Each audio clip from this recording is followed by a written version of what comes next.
Assalamualaikum warahmatullahi wabarakatuh.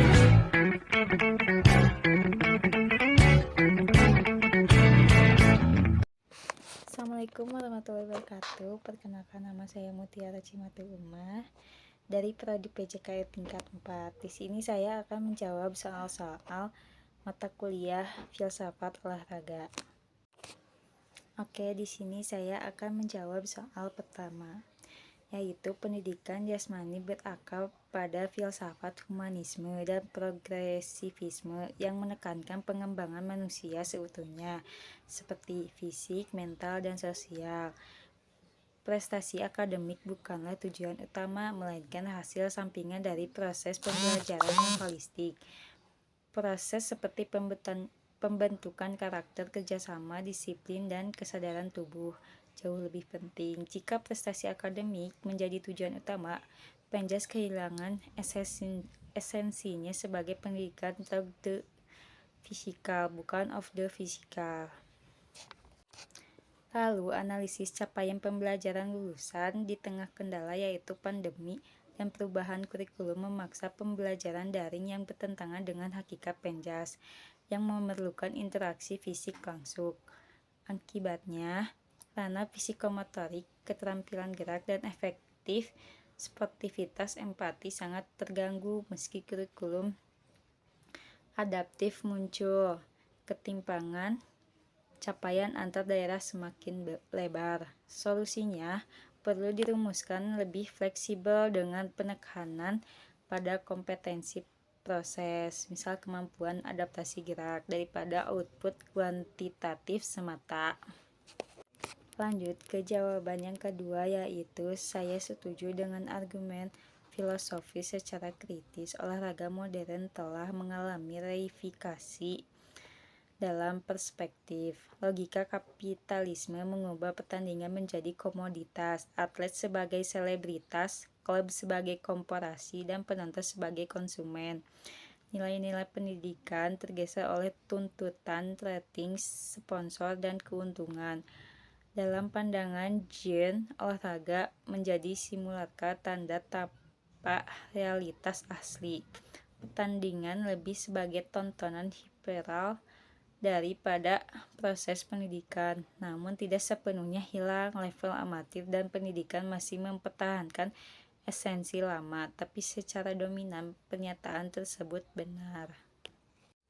Lanjut ke jawaban yang ketiga, yaitu poin A, ontologi. Olahraga bukan sekadar gerak fisik entitas material, tetapi memiliki realitas ganda, fisik, dan sosial.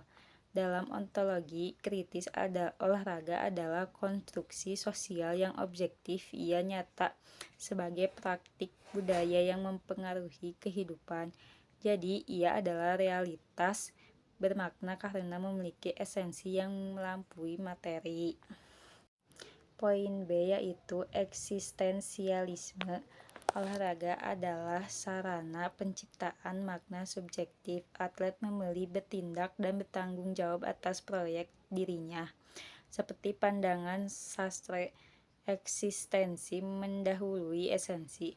Olahraga tidak memiliki makna baku, makna lahir dari keterlibatan bebas individu, maka ia sangat memakna sebagai medium penemuan diri, kebebasan, dan autentisitas. Lanjut ke poin terakhir, yaitu C, humanisme, yaitu olahraga memanusiakan manusia. Ia mengembangkan potensi fisik, rasio, dan moral. Pierre de Coubertin melihat olahraga sebagai pendidikan karakter dan harmoni tubuh jiwa. Jadi olahraga adalah realitas bermakna karena menjadi wahana aktualisasi diri dan nilai-nilai luhur. Jadi kesimpulannya, olahraga bukan aktivitas fisik semata, melainkan realitas bermakna yang kaya secara ontologis, eksistensial, dan humanistik. Lanjut ke jawaban nomor 4, yaitu aspek dualisme tubuh pikiran terpisah, holisme kesatuan tubuh pikiran. Metode latihan fisik terpisah dari latihan taktik atau mental. Pelatih fokus pada biomekanika tubuh lalu psikologi secara terpisah. Latihan terintegrasi situasi permainan langsung melatih fisik, taktik, dan mental sekaligus. Small size games. Pendekatan guru mengajarkan gerak skill dulu baru nilai atau norma secara verbal. Evaluasi terpisah, tes fisik, tes kognitif, tes afektif. Pembelajaran berbasis pengalaman. Satu aktivitas melatih semuanya seperti gerak, strategi, kerjasama, sportivitas. Pengembangan atlet dilatih sebagai mesin fisik. Mesin berpikir terpisah, risiko injury karena abaikan sinyal tubuh. Atlet sebagai pribadi utuh, pelatih mindful, kesadaran tubuh, pemulihan holistik, tidur, nutrisi mental.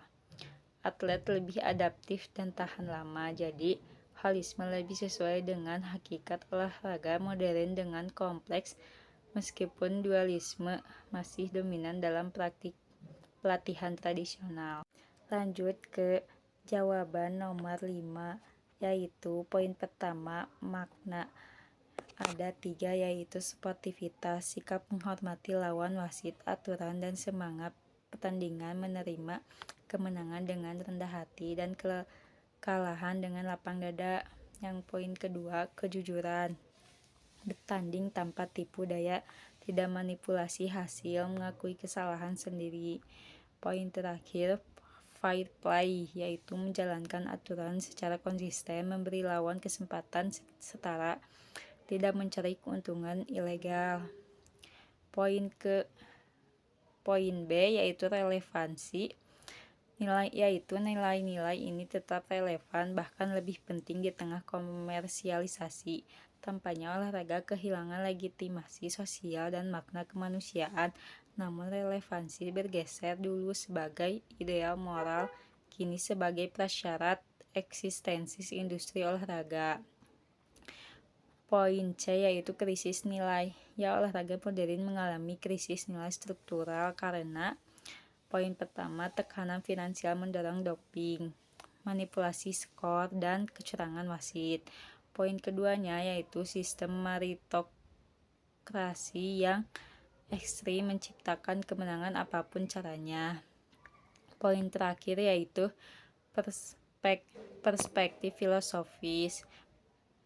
Praktik olahraga telah dikorupsi oleh external goods sehingga internal goods tergusur.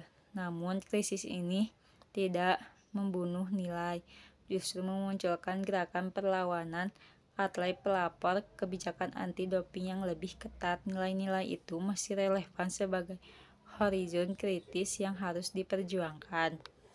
Sekian video ini. Assalamualaikum warahmatullahi wabarakatuh. Bye-bye.